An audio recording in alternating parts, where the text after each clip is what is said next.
Welcome to Vacuum Wars, and to our review of the new Qrevo Curv 2 Flow, Roborock's first ever roller mopping robot vacuum. This model was announced with a lot of fanfare at CES 2026, where we got to get a first look at it on the show floor. Most of Roborock's earlier Curv models appeared at or near the top of our top 20 robot vacuums list when they came out, and some have stayed on the list for months. For that reason, we were really looking forward to trying out this latest addition to the Curv family. We bought one and ran it through weeks of independent testing. And while we really wanted to like this model, once the results came in, it was hard to ignore that it didn't quite live up to our expectations, especially at this price point. And in this review, I'll explain why. So, links are in the description, and let's get started. Starting with the basics. As far as price goes, the Qrevo Curv 2 Flow sits at the upper middle range. Since it's very similar in a lot of ways to the previous Curv family flagship, the Curv X, we're going to compare the two a lot over the course of this review. The Curv 2 Flow is available in white with its distinctive curved base station. Getting into the pros, the Curv 2 Flow did a good job at its main function of sweeping debris of all sizes from both hard floors and carpets. It also performed really well in our carpet deep clean test, where we embed a measured amount of sand into medium pile carpet, then weigh how much the robot was able to remove. It got an above average score of 87%, which is pretty great, although it did trail a bit behind the Curv X's phenomenal 92% score. The Curv 2 Flow had a few hardware shifts from the earlier flagship that we noticed. One change we really liked was a 20% increase in the onboard dustbin size over the Curv X's very small dustbin. The Curv 2 Flow has two spinning side brushes instead of one, and while they do lift to avoid wet messes, neither of them extends, which means they won't reach into corners like the side brush on the Curv X. The Curv 2 Flow also has a duo-divide rubber main brush, which has a gap in the middle to channel long hair to keep it from getting wrapped around the brush. This design does really well in our 7-inch hair tangle test, and it proved itself again by getting a perfect score of 0% hair tangled, which is much better than the average. So, as far as picking up debris, avoiding tangles, and getting deep into carpets, the Curv 2 Flow was a good vacuum. The mopping hardware had a pretty comprehensive set of features, which was a pro. This was a major design shift for Roborock, swapping out the dual spinning mop pads for a roller with clean water mopping and wet liquid processing. Several nozzles deliver fresh water onto the roller. Then the dirty water is squeegeed onto an onboard tank so that it doesn't spread the used water around.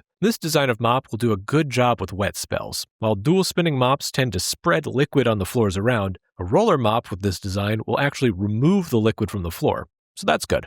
The mop lifts 15 millimeters over carpets, and it has a carpet shield that covers the roller for more protection. This means the robot is able to clean a mix of both hard floors and carpets in one cleaning run, instead of having to separate vacuuming and mopping. The roller extends to the side for cleaning along the edges of walls and furniture, and it exerts 15 newtons of downward pressure. I'll talk a bit more about the mopping when I get to the con section. Navigation was another huge pro. The Curv 2 Flow reverted to top-mounted spinning LiDAR instead of the retracting LiDAR on the Curv X, and while both robots' navigation scores were excellent, the Curv 2 Flow pulled a little ahead. The base station has a lot of the automations we would expect at this tier, including hot water mop washing, hot air drying, and automatically emptying the robot's dustbin into a sealed disposable bag. The dock also includes intelligent dirt detection, which triggers a remop if the robot detects higher than normal levels of dirt. Roborock's app remains one of our favorites in the industry. It has standard features like scheduling, no-go zones, and room customizing, as well as more granular features like mopping along the direction of the floor to minimize the appearance of streaks. The Curv 2 Flow also has pet features that use the onboard camera to take pictures of your pet, and a search for pet option if you're away from home and want to check on them. Before we move on to the cons, I'm going to cover some of the more neutral scores, where the Curv 2 Flow hit close to the average.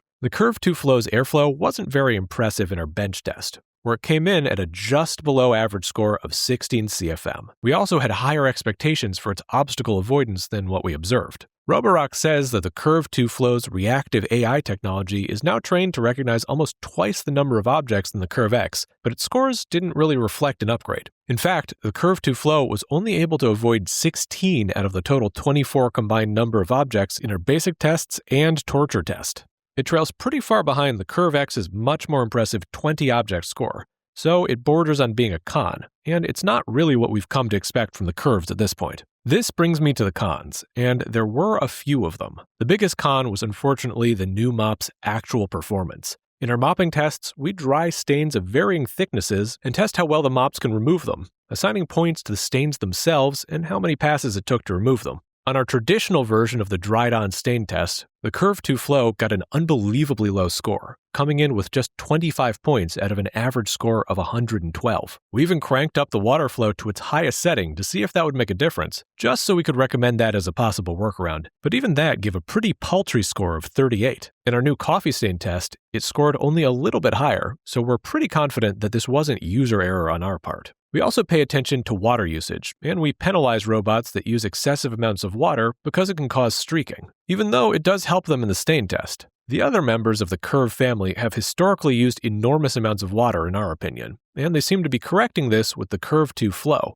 maybe even overcorrecting it. It only left behind 0.2 grams of water in our water penalty test, which is below the average of about 1 gram and far below the Curve X. A little more water would have probably been a good thing in this case, so we feel that the Curv family is still working to find the Goldilocks zone of just the right amount. We took a look at user reviews on Reddit and Amazon to see if there were any big issues that customers reported on, and we noticed that some people complained about uneven wetting of the roller, which sort of confirmed that there's at least some type of water flow concern. It's possible a firmware update can patch some of these things in the future, as updates are common and frequent for newly released models, but as it currently stands, the combined score for this mop was a very low 13.7, giving it the 11th lowest score for all robots we have ever tested. Another con that was a little less serious was its bench test for suction, which was about half of the average. This is pretty similar to the score of the Curve X, and suction numbers don't always reflect a robot's actual vacuuming performance, but it's something we like to make a note of. Another place where the Curve 2 Flow struggled was in the Flattened Pet Hair test, where we press 2.5-inch hair onto carpets and then measure how much of it the robot can remove.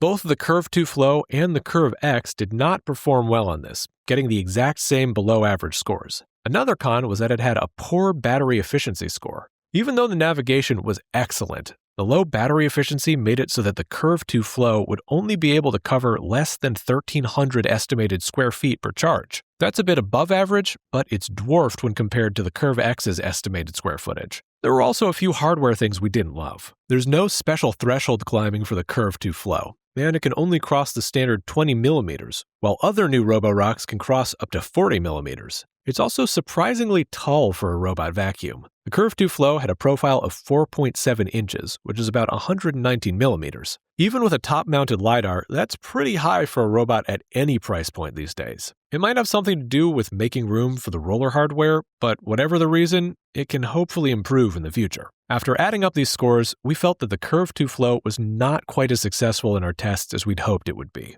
While we hate to have to put out a poor report, we feel that the earlier models in the Curve family, and especially the Curve X, are stronger picks for the time being. The Curve 2 Flow did find its way onto our top 20 robot vacuum list, but it was pretty far down considering how highly anticipated it was, and we expect it's likely to drop off in the near future as more of this year's flagships roll out.